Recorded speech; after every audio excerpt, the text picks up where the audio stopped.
Sis, anong balak ng family mo ngayon dadating ng Christmas break? Last year, nag-out of town kami ng family ko. And this year, mukhang walang balak sila mami at daddy na mag-celebrate ng Pasko sa bahay ng lola ko. Gusto mo, manood tayo ng sine? Ay nako, wala akong kahilig-hilig dyan. Magkukulong na lang ako sa bahay at mag-a-advance sa mga lesson. Hindi ka pa rin ba nakamove on sa nangyari? Simula na dumating ang Jake niya, palagi na lang akong top 2. Ako ng top 3, nagreklamo ba ako? Kailangan ko maging top 1 dahil ayaw ni mami na top 2 lang ako. Sis, si Jake ko.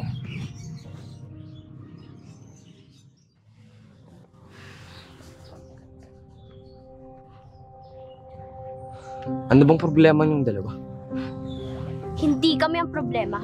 Ikaw ang problema.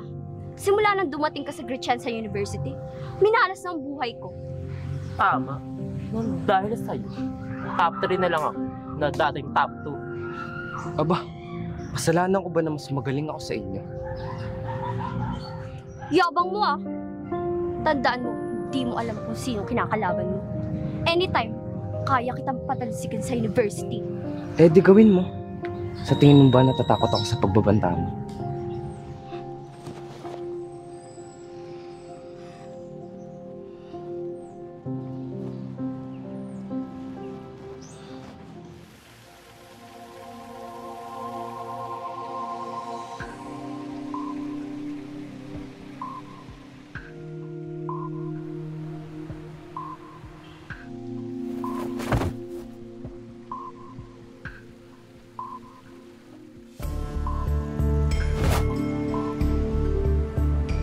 Ano bang atraso ko sa'yo? Tigil-tigilan mo na yung pagpapabida mo. Ano ba yung sinasabi mo? Ibagsak mo final exam. Pag hindi mo yung ginawa, malilintek ka sa akin. Hindi lang yung aabutin mo.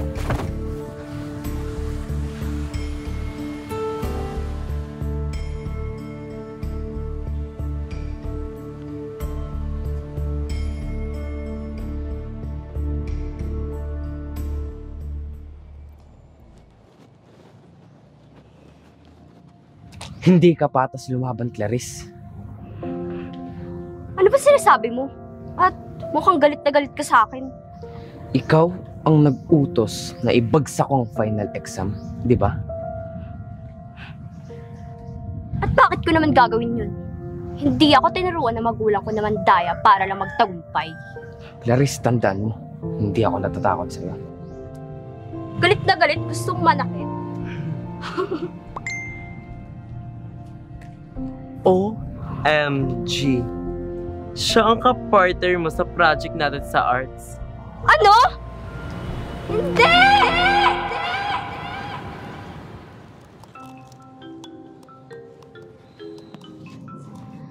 Pinapaalala ko lang sa'yo na ako magdidesisyon para sa photography project natin.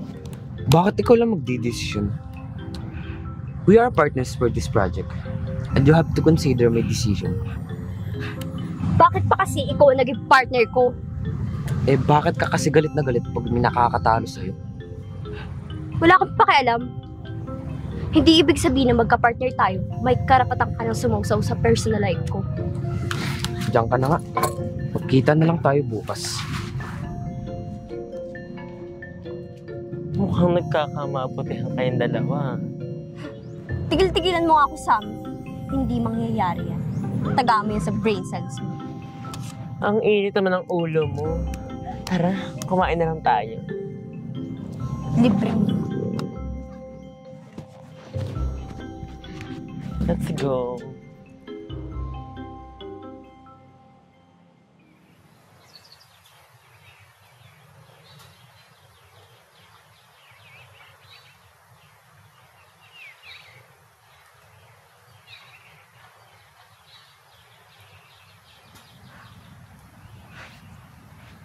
Ano bang pumasok sa isip mo? Bakit itong lugar na to napili mo para sa photography project? Kung ako lang talaga nanalo sa Toscoin, wala tayo dito. Napili ko tong lugar na to dahil sentimental to para sa akin. Drama ka pala, no? Oh, bakit naman sentimental ito para sa'yo? Simula nang mamatay ang panganay kong kapatid, lagi na nag-aaway si mami at daddy. Kaya naman, dito ako pumupunta para makahinga.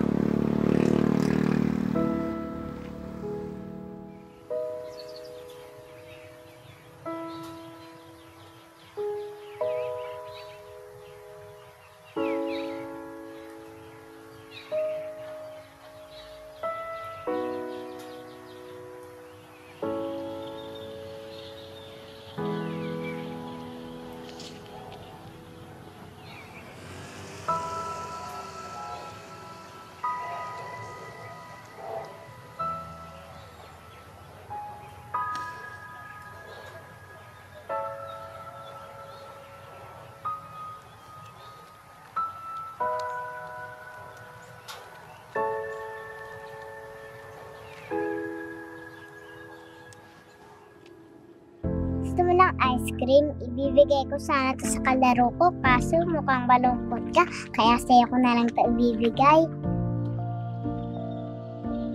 Salamat ha! Wala yun! Basta wag ka nang iiyak ha, kasi nakakapangit yun. Ako nga pala si Ja. Ako nga pala si Klang.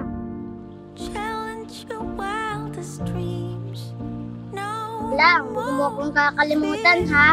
Magkikita pa tayo. Promise. Promise. Follow that shining star. Come with an open heart. Ikaw si Ja? Right here. Jake, kailangan ko na palang umalis. May pupuntahan pa pala kami sa amin. Hoy, Clarice, hindi pa tayo tapos. Bukas na lang. Kailangan ko na talaga umalis eh. Tells the truth. Ano? Siya ang kababata mo? Alam na ba niya? Hindi pa niya alam na ako ang kababata niya na si Klang. Nangako kami sa isa't isa na pagbalik ko galing state, magkikita kami.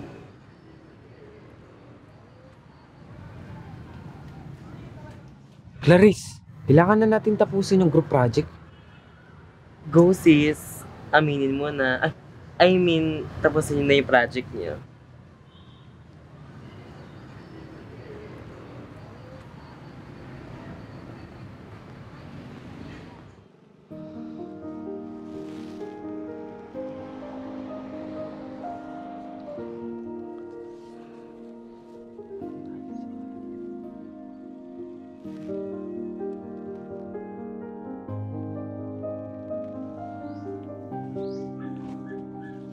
Mukhang tahimik ka yata. May problema ka ba? I'm sorry. Ikaw ba yan? Clarice, ngayon lang kita narinig mag-sorry. Alam ko na. Kung yun dahil yan sa kahapon, pinapatawad na kita. I'm sorry dahil trinato kita ng masama. Clarice, may sakit ka ba? Ako si Klang, yung kababata mo.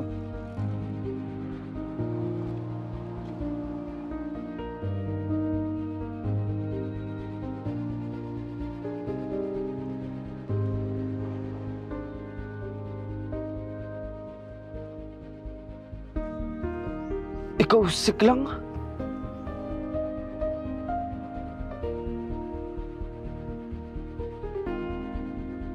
Oo, ako nga. Ako yung batang nagbigay ng ice cream sa kinatatayuan natin.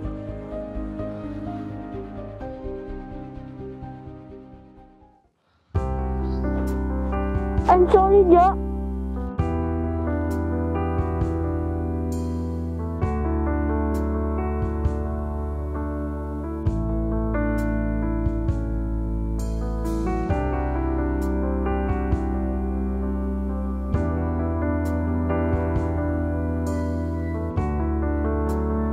Tumahan ka na. Alam ko may pinanggagalingan lahat ng mga ginagawa mo. Nagawa ko lang naman yun dahil napapressure ako kay mommy at daddy. Pinapatawad na kita.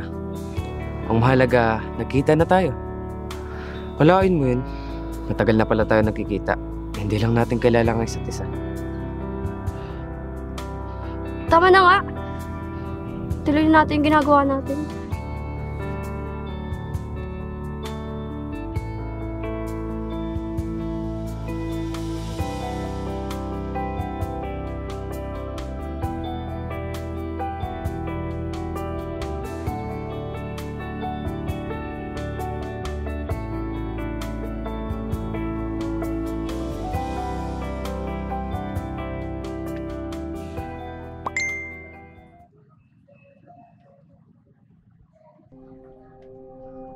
Project pa bang ginagawa nila? O relasyon na? Kunyari pang magkagalit. May pang-submit na sila sa photography project niyan. Lagot yarn.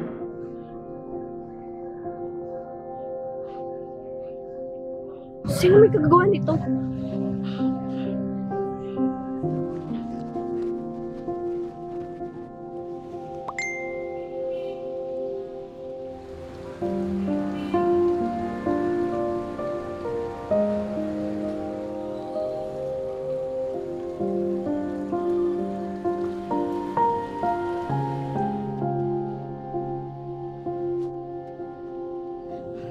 Tulungan mo ako, Sammy. Anong gagawin ko? Clarice, gusto man kitang tulungan pero hindi ko alam. Sino kayang nasa likod nito? Siya ang nag-post ng larawan.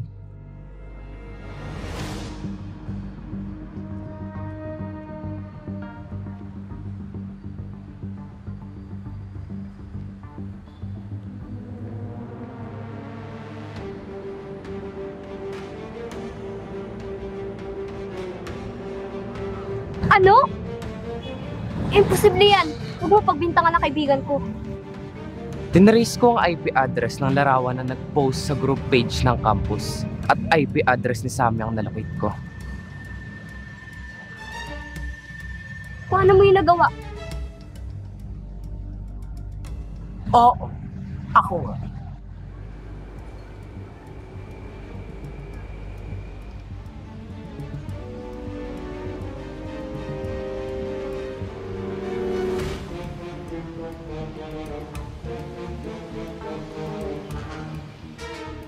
Sige lang, mag-away lang kayong dalawa. Pinapadali niyo trabaho ko. Mukhang may panibago akong alas para pabagsakin silang dalawa. Hindi ko inaasahan na magkababata para silang dalawa.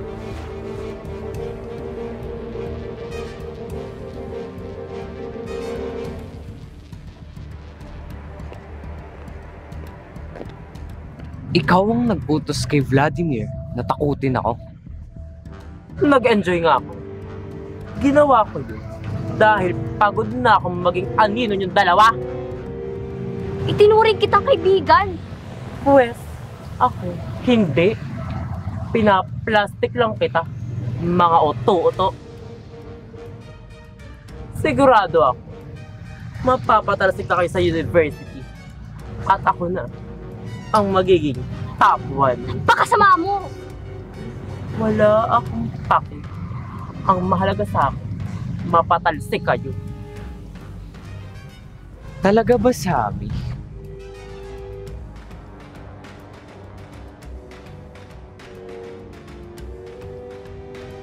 What? Okay na yun. Hindi totoo na tinrace ko yung IP address. Dahil nakita ko kayo ni Vladimir na magkasama at binayaran mo siya ng pera.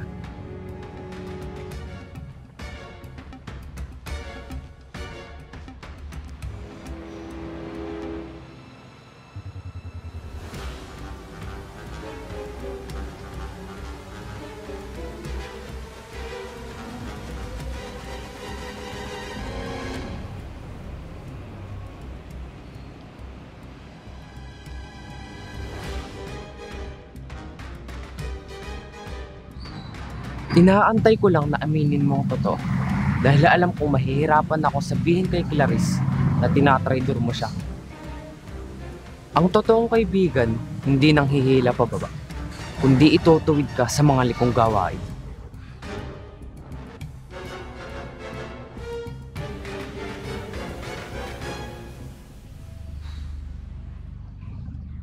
Salamat ha, dahil tinulungan mo akong i-take down yung mga post sa group. Alam mo ko lang, hindi mo kailangan magpasalamat sa akin, kundi sa Diyos. Dahil ginamit lang niya akong instrumento para ilayo ka sa masasamang tao. Siya pa rin talaga. Walang duda, ikaw talaga ang top 1. Di ka lang matalino, mabait ka pa.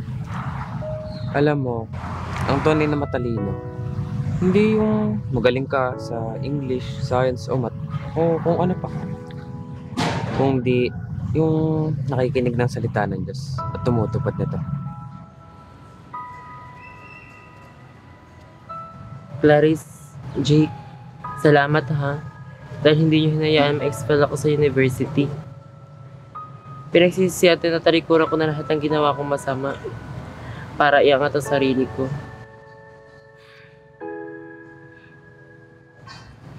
Sis, pinapatawad na kita.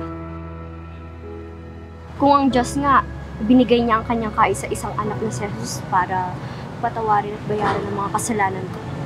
Sino ba naman ako para hindi magpatawad? Alam mo, Sammy, pinapatawad na kita. Naway natuto ka na sa mga nangyari. Naging way to ng Lord para mas patatagin pa lalo yung pagkakaibigan niya ni Clarice. Promise, no more plastic. Goma lang. Sammy? Biro lang.